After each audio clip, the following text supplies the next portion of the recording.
आपके खिलाफ सुधांशु जी कोई बोल दे, अब आप कोई परहेज नहीं रखते, किसी भी बात का लिहाज नहीं रखते, आप किसी हद तक जाने को तैयार हैं सामने वाले को सबक सिखाने के लिए। उसी प्रक्रिया में ये सिलसिला है क्या जो आगे आप बढ़ा रहे राहुल के साथ? देखिए, जो आपने बात कही, देखिए रोहन जी के वक्तव्य में कितना सुंदर अंतर है। दिग्विजय सिंह जी राहुल गांधी से कहीं सीनियर है, 10 वर्ष मुख्यमंत्री रह चुके हैं, लंबे समय तक महासचिव रह चुके हैं। क्या सटीकता से बोला, एक सांसद ने बोल दिया, क्या फर्क पड़ता है। मैं पूछना चाहता हूं, राहुल गांधी आज क्या है कांग्रेस में? अध्यक्ष हैं, उपाध्यक्ष हैं, महासचिव हैं, नेता प्रतिपक्ष हैं, उपनेता प्रतिपक्ष हैं। वो एक अदद सांसद है।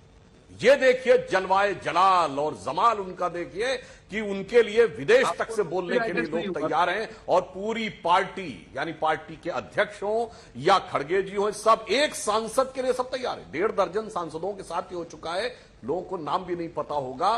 पर दिग्विजय सिंह ने बोला, वो तो किनारे है, दरकिनार है, मगर यहां पर। और जो अंजना जी आपने कहा ना, कोर्ट क्यों नहीं जा रहे, अब तो समझ में आ रहा है।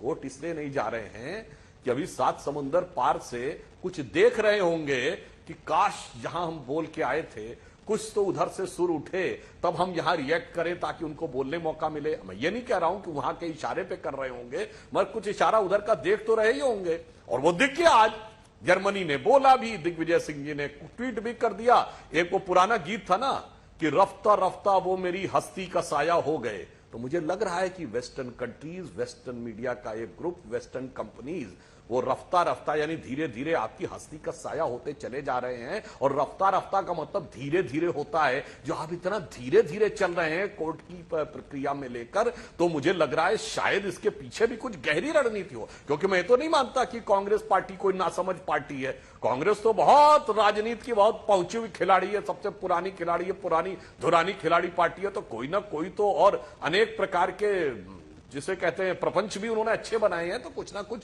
उन्होंने जरूर किया होगा। एक बिंदु जरूर कह देता हूं, जो पवन खेड़ा जी ने बोल दिया भगवान राम का नाम, तो मैं याद दिलाना चाहता हूं दर्शकों को, सब दर्शकों ने जरूर ये वाक्य सुना होगा, जननी जन्म भूमिष्य स्वर्गादपि गरीयसी।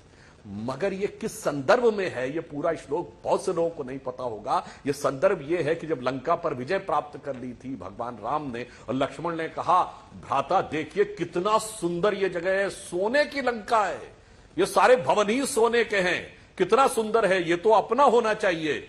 तब भगवान राम कहते हैं, अपि स्वर्णमयी लंका न रोचते लक्ष्मण, जननी जन्म भूमिष्य स्वर्गादपि गरीयसी। सोने का भी हो, ये दूसरा देश या शहर तो नहीं, वो हमारे लिए और यह अपनी जन्मभूमि को जाकर अपमानित करते हैं। और जननी की जो जन्मभूमि है, यानी सोनिया जी की जन्मभूमि, वहां की जो प्रधानमंत्री हैं जॉर्जिया लियोनी, उन्होंने मोदी जी की भूरी भूरी प्रशंसा की। हाँ। तो न जन्मभूमि का विचार, न जननी की जन्मभूमि का विचार, दोनों का अपमान करके विदेश में जाकर बैठने वाले लोग। और जहां तक एक लाइन और कह दूं, जहां तक इन्होंने कहा कि छोड़ने पे, घर छोड़ने पे, अंजना जी, अरे हमारी तरफ वाला तो घर छोड़ दिया था 17-18 साल की आयु में, संघ के प्रचारक बन गए थे। दोनों प्रधानमंत्री घर छोड़े हुए थे, अटल जी भी युवावस्था में और मोदी जी भी। हमारे यहां दर्जनों संगठन मंत्री हैं जिन्होंने हमेशा राष्ट्र सेवा का व्रत लेकर छोड़ा। संघ के हजारों प्रचारक हैं जिन्होंने छोड़ा हुआ है। हमारी पार्टी में तमाम पूर्णकालिक कार्यकर्ता है। मैं विचार से पूछता हूं, कोई बताइए इनका है कोई पूर्णकालिक जिसने कहा हो कि मैंने राष्ट्र की सेवा का व्रत लिया, अब पूरा जीवन मिशन के लिए समर्पित? एक नहीं होगा, हमारे यहाँ हजारों हैं। इसलिए ठीक है, मेरे एक सवाल का जवाब दे दीजिए। हिंदू धर्म ग्रंथों का उदाहरण दें तो विचार करके करना। मेरे एक सवाल का जवाब दे दीजिए। क्या आप ये कह रहे हैं, एक सेकंड रुक जाइए, क्या आप ये कह रहे हैं कि जर्मन विदेश मंत्रालय में सत्ता में नहीं विपक्ष में होने के बावजूद कांग्रेस पार्टी की राहुल गांधी की इतनी पैठ है कि उन्होंने वहां से बुलवा दिया, यूएस में या फिर जर्मनी में? बिल्कुल, आपने जो बात कही, हम तो ये बात कह रहे हैं, बिल्कुल हम ये बात बड़ी जिम्मेदारी से कह रहे हैं।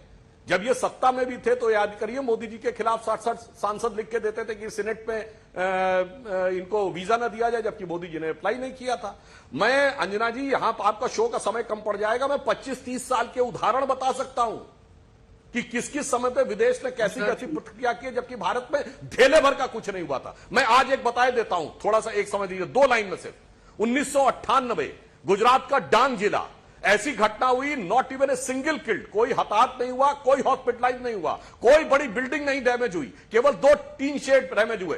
पोप का बयान आ गया, जर्मनी का बयान आ गया, ब्रिटेन का बयान आ गया, और ठीक नवंबर 98 कोई जाके चेक कर ले, मलेशिया में 11 चर्च चला दिए गए। न इंग्लैंड का बयान आया, न वेटिकन का बयान आया, न रोम का बयान आया। क्यों? उस समय भी हमारी सरकार थी केंद्र में, उस समय भी गुजरात का इशू था, क्योंकि वहां भी हमारी सरकार थी, केंद्र में भी हमारी सरकार थी। ऐसे में बहुत उदाहरण गिना सकता हूं, और मैं एक व्यक्तिगत अनुभव के आधार पर कहता हूं। 2013 जुलाई में मैं अमेरिका गया था, तत्कालीन भाजपा के राष्ट्रीय अध्यक्ष राजनाथ सिंह जी के साथ, और बहुत से लोगों से व्यक्तिगत चर्चा में, नाम लेना किसी का ठीक नहीं है, उन्होंने स्वीकार किया था कि मोदी जी के बारे में they were carried away by a certain lobby of their NGOs, और जब उन्होंने क्रॉस चेक किया तो वो फैक्ट्स गलत निकले, और उन लोगों का रिएक्शन शायद समय से पहले हो गया था। ठीक है।